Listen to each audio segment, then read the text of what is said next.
Sergeant Preston of the Yukon. On King, on you huskies. Gold discovered in the Yukon. Back to the days of the gold rush.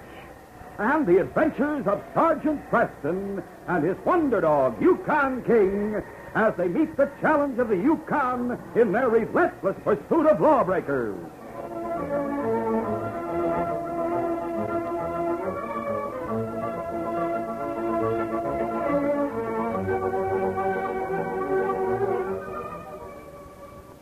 The Quaker Oats Company, makers of Quaker Puffed Wheat and Quaker Puffed Rice, the delicious cereals shot from guns, and the Mutual Broadcasting System presents by special recording Sergeant Preston of the Yukon.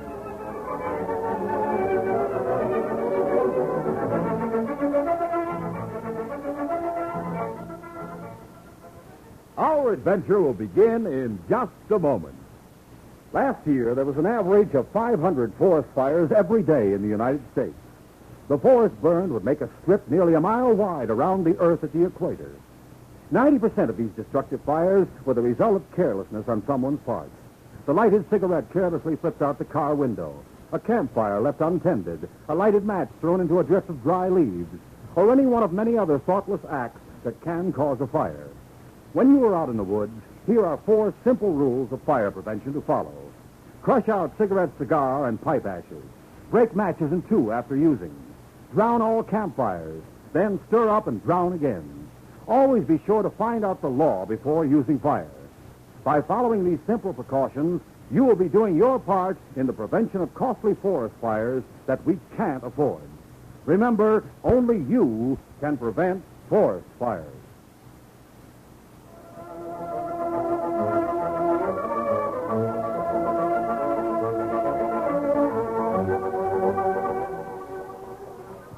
Summer was coming to a close in the Yukon Territory. 2 men rode the trail from Bear Landing to Selkirk and talked of how they hoped to gain quick wealth in the North Country. Brock, the prospectors have been flocking to the bank in Selkirk during the past month with their summer chase. This would be a good time for us to go to that bank and make a strike of our own. Yeah, I know, Jerry. We got to be sure we'll get away with it. First thing we'll do is to check and find out if the constable is away from town like we're heard he is. You don't have to worry, Brock. I know the constable's out of town. But how could you be so sure? Well, the fact is I sent an Indian to tell the constable there was trouble at Goose River. And since he's the only Mountie around Selkirk right now, he left town and went to Goose River yesterday afternoon. Hey, you sure used your head that time, Jerry. When do we pull that bank robbery? Well, let's see. It's late afternoon. We'll soon be in Selkirk. We'll go into the bank later today, and there aren't many people there. And we'll be mighty far away before the constable gets back to town. Get a move on, huh? Get up there. Come on, get up there, boy. Up. Later in Selkirk, there were only a couple of prospectors in the bank as Jerry and Brock entered and approached the teller's window.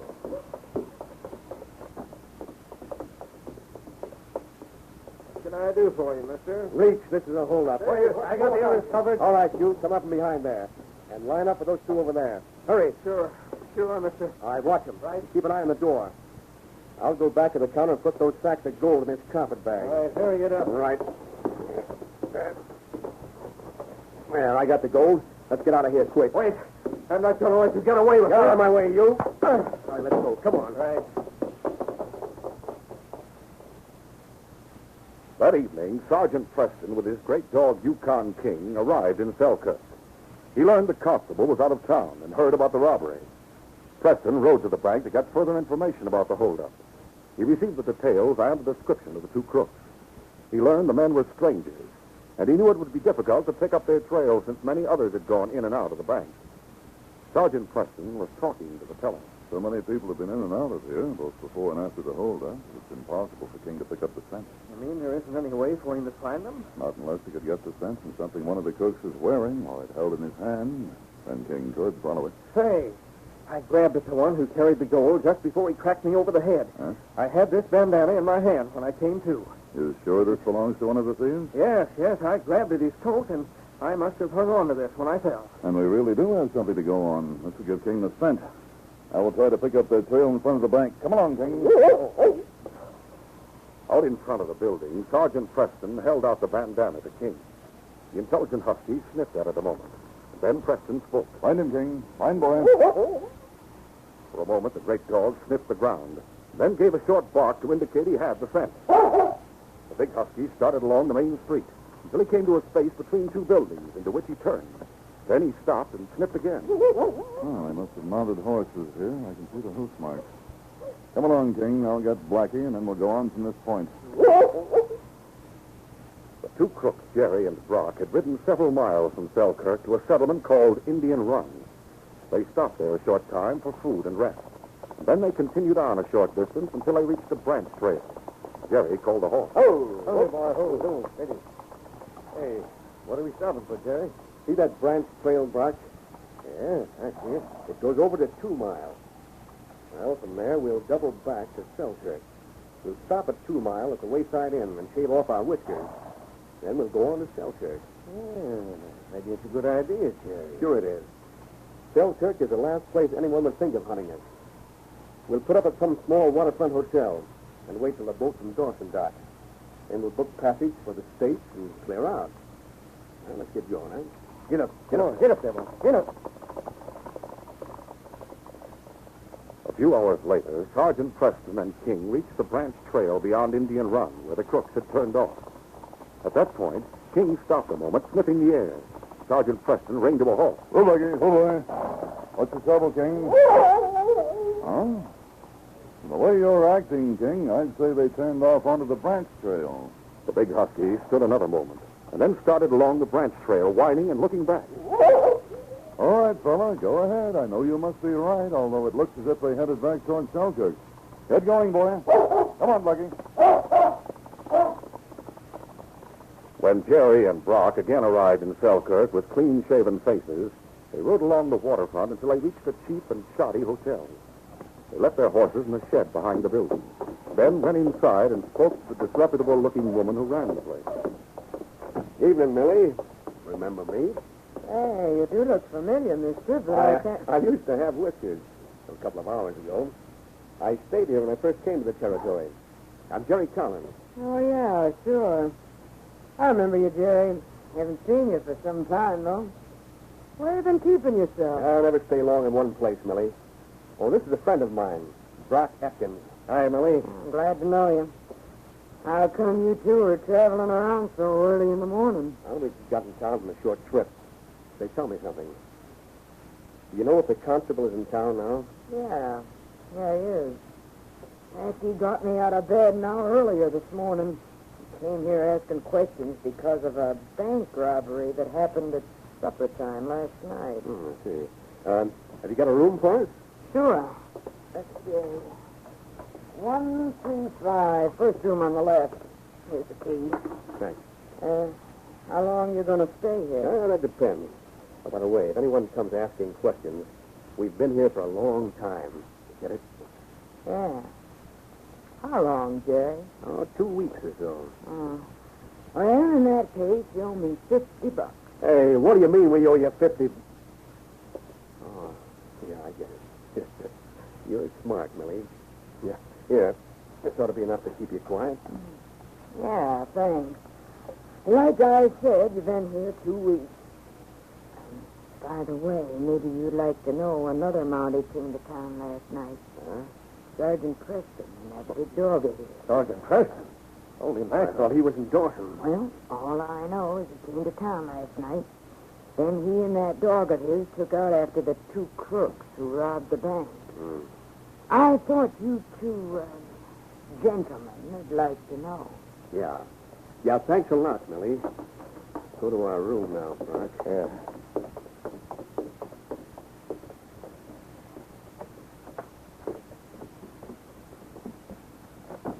Hey, Jerry. I don't like what we heard about Preston and that Mounties. Stop worrying. But I hear that Husky's mighty smart at trailing. I think we better not wait for the river packet, Jerry. We ought to find some other way to leave town right away. Maybe you're right. But if Preston picks up our trail somehow, leaving on our horses won't help. Yeah, I know that. Hey, wait a minute. Huh? Come into the window, Brock. What are you looking at? Look down there at the dock. See that big fishing boat? Yeah, what about it? That's the boat that put in at Bear Landing 2 weeks ago, remember? I introduced you to the skipper, who was a friend of mine. Oh, yeah. Yeah, I And the remember. way smoke's pouring from the boat, I'd say they're fixing to leave. He'll head back up the river. And we could go with him if we pay him. Hey, that's the answer, all right. We'll duck out the back way now and head for the dock right away. No use taking chances on someone spotting us going out the front. Well, what about our horses? We'll have to leave them here with Millie. With all the gold we have, we can afford to forget them. Let's go talk to the skipper of that boat right now.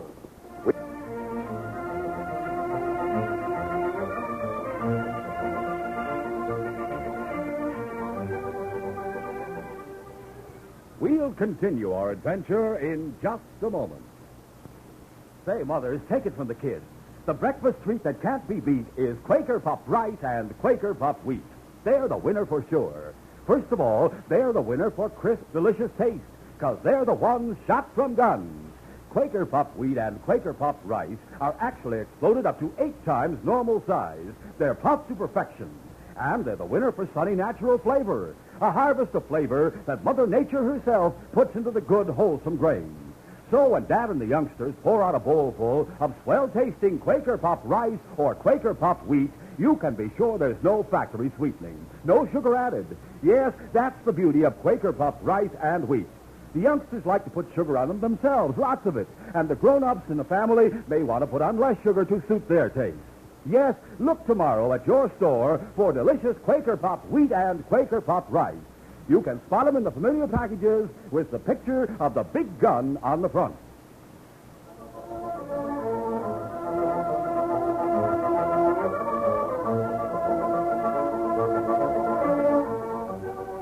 Now to continue.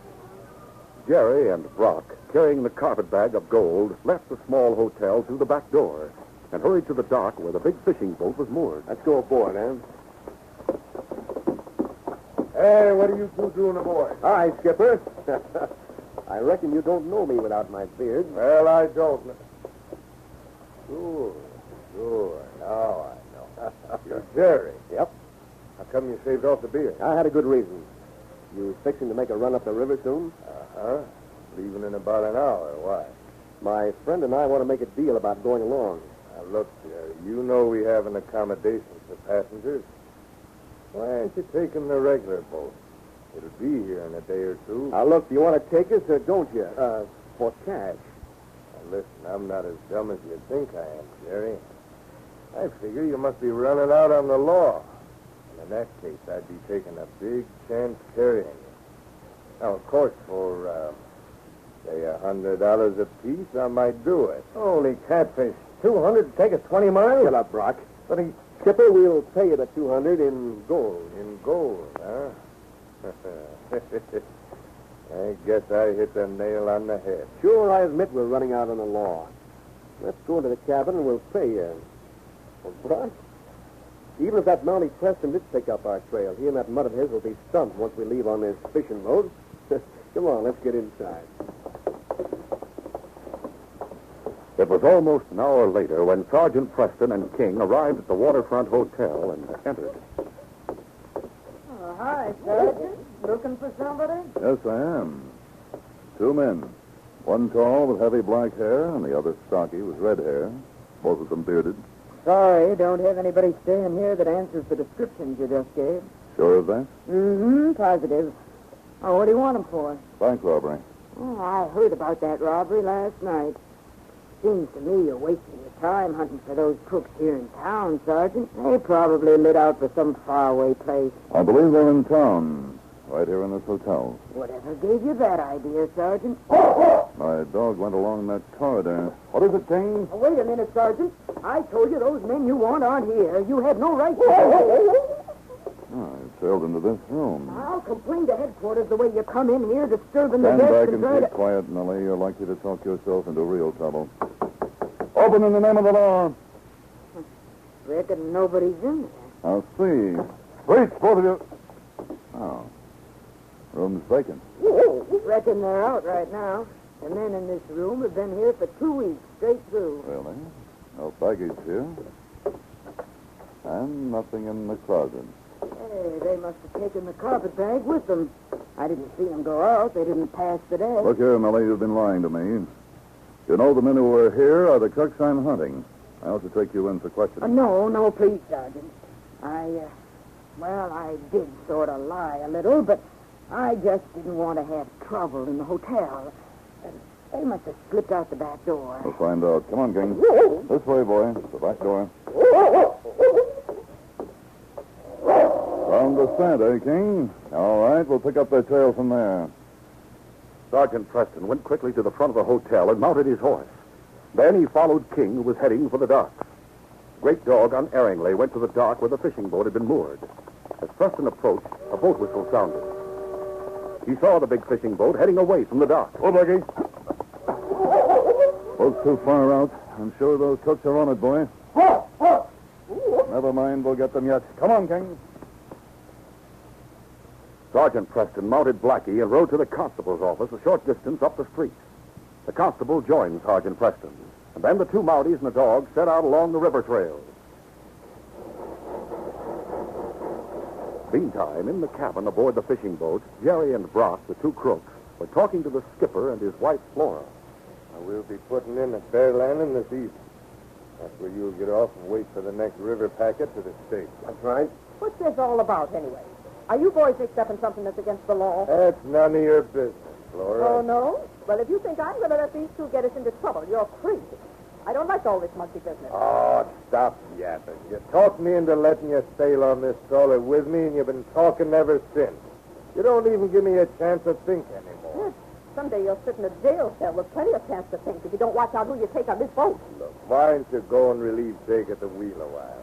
You might as well run the boat as you think you do. Reckon taking the wheel a while is better than sitting here looking at these two log jumpers. Shut up and give your jaws a rest. They paid for coming aboard. We sure did. 200 in gold. In gold, huh? Right. You probably stole it someplace. Neither one of you would try to work a claim. Look, you better beat it before we get sore, Flora. Go ahead and get sore if you want to. When I have something to say, I say it regardless. I'll go relieve Jake at the wheel now. We pay 200. All right, boys. As Flora stepped on deck, she walked slowly toward the wheelhouse as she casually scanned the shoreline. Then, hearing a dog barking, she focused her eyes on the shore trail. What? Looks like a big wolf running along the shore trail. I wonder if... There are a couple of horsemen following that animal. I see a mount. I see the red coat. They must be trailing somebody. For Pete's sake, I thought you I weren't... came back to tell you there are a couple of Mounties riding the shore trail. What? They're right opposite the boat on the starboard side. A couple of Mounties, you say? Jerry, you think they're wise and we're on this boat? I knew you two were up to something. Shut up and get out of the way. I told you to button your lip, Flora. It's none of your business. Flora's right. I can see him. Oh, wait, there's a big dog. One of those Mounties must be Sergeant Preston. That means he knows we're aboard here. We can't stop at Bear Landing now, fellas. We've got to figure some way to get off this boat, too, before we get into trouble. Hey, don't be local. How are we going to get off? Go over the port side and swim to the opposite shore. You're crazy. You must be joking. Look, like Flora said, we don't want any trouble with the law. And I'm not crazy or joking either. Now, this gun says you both go over the side and swim for it. Do you understand? No. Wait, take it easy, Skipper. Put up the gun. Anyhow, I can't swim. And I don't intend to. My leg! I got his gun. That was quick thinking, Jerry. You got my husband. Shut up, you. We're running this boat now. We'll all get inside. Help the skipper in, Flora, and then you stay there. Let's go.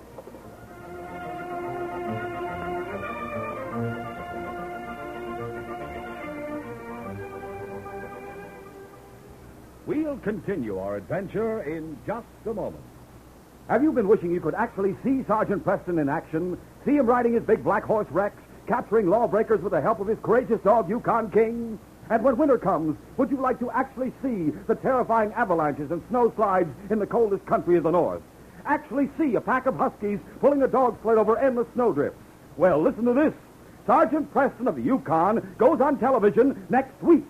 These exciting news stories of courage, bravery, romance, mystery will fascinate men, women, boys, and girls, and will be brought to you on a coast-to-coast TV network starting next Thursday, September 29th, by all the Quaker cereals: Quaker Puffed Wheat and Rice, Quaker Oats and Mother's Oats, Muffet Shredded Wheat, and Quaker Paco 10.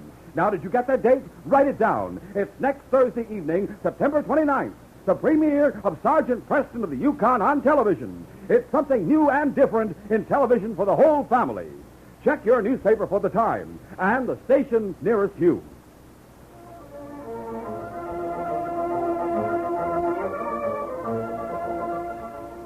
Now to continue. The two Mounties on the shore had seen the figures at the boat rail and had heard both the shot and Flora's cry for help. What do we do, Sergeant? Let's hurry ahead to that point of land. The boat should pass close to the point. I may be able to find some way to get aboard. Let's hurry. Come on, Blackie. Get up for it.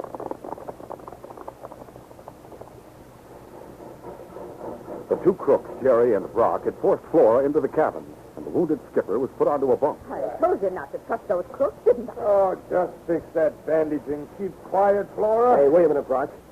You notice something? What? The boat has changed course. Huh? It seems to be moving toward shore.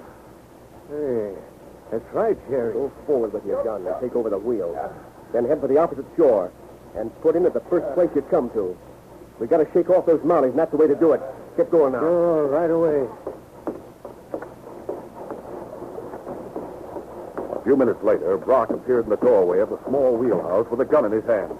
All right, you. What's it? I'm taking over in here. So you two were causing the trouble aboard, is that it? Stop stalling. Swing the boat back in the midstream. Then I'll take over. All right. You aren't going to do anything. The man at the wheel made a sudden lunge toward Brock. Hey, I'll fix my shoulder. I'll fix it for that. Brock, having dropped his gun, fought furiously to hold off the fisherman so he could pick up the weapon. Meanwhile, Preston and the constable had pulled to a stop on the point and dismounted. I heard another shot, sir. Yes. Look at the boat now, heading right for this point. 2 men are fighting in the wheelhouse. In a couple of minutes, the boat will run aground here. We'll get aboard when it does. Come on, we'll get as close as we can. Come along, King. The two Mounties crouched behind some boulders near the water's edge and with guns ready, waited for the boat to run aground. They watched as the boat drew nearer and could plainly see the struggle going on in the wheelhouse. A moment later, the boat crashed against the bank.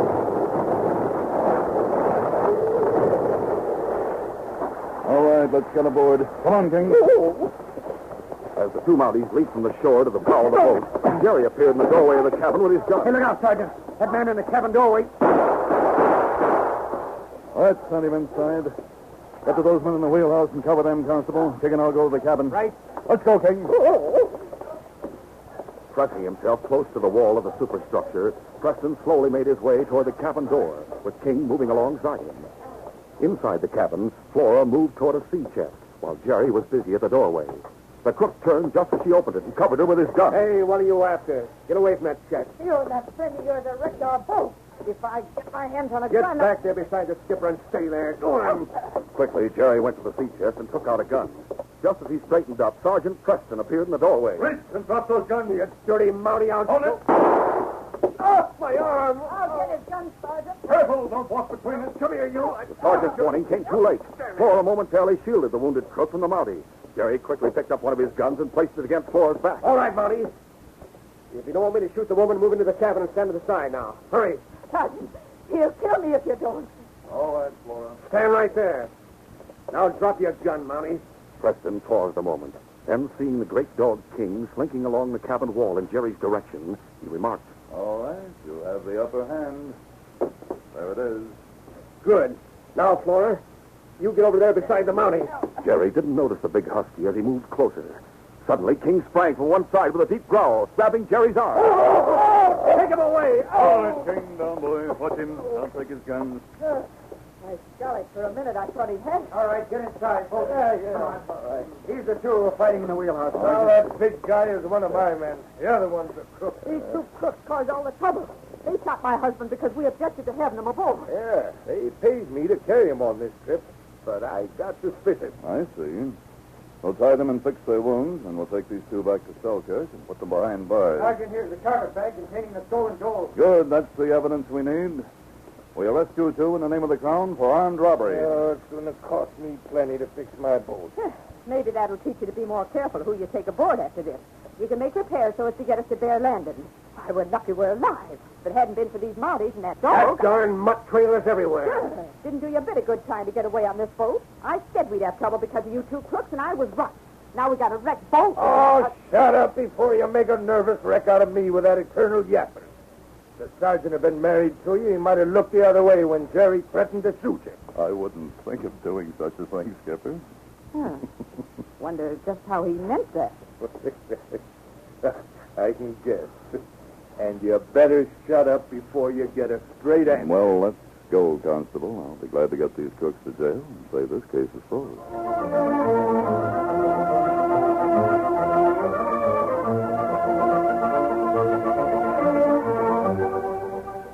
Sergeant Preston will return in just a moment with a word about our next exciting adventure. The thrilling new radio adventures of Rin Tin Tin take place in the post-Civil War era of the 1870s, when the Old West was truly wild, the most dangerous territory in America. Indian tribes made hostile by the white man's westward expansion and the invasion of their traditional hunting grounds made life particularly uneasy in Fort Apache, a military post deep in Indian country. This, then, is the setting of radio's Rin Tin Tin series, where the famous dog hero, his 10-year-old master Rusty, and their appointed guardian, Lieutenant Rip Masters, find that frontier life is far from monotonous. You won't want to miss the stories of this wonder dog, famous for generations. Youngsters love Rin Tin Tin, and the grown-ups will also enjoy the thrilling adventures of a boy and his dog. Be sure to listen every Sunday afternoon over most of Mutual's 573 stations across the country.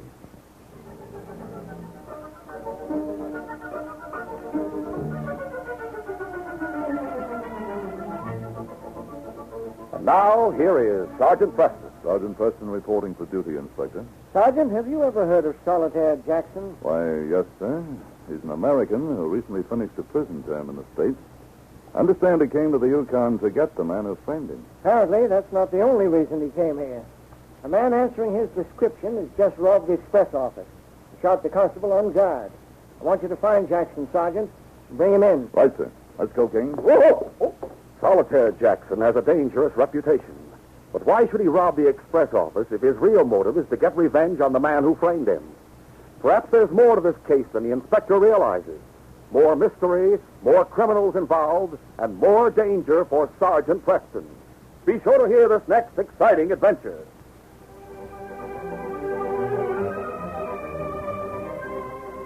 These Sergeant Preston of the Yukon Adventures are brought to you every Monday through Friday at this time by the Quaker Oats Company, makers of Quaker Puffed Wheat and Quaker Puffed Rice, the delicious cereals shot from guns.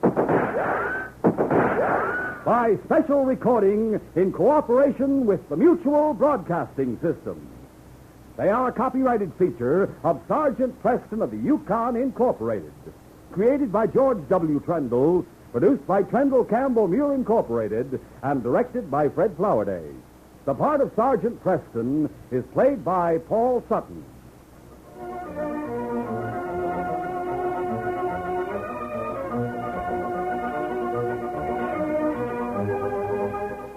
This is J. Michael wishing you goodbye, good luck, and good health from Quaker Puffed Wheat and Quaker Puffed Rice.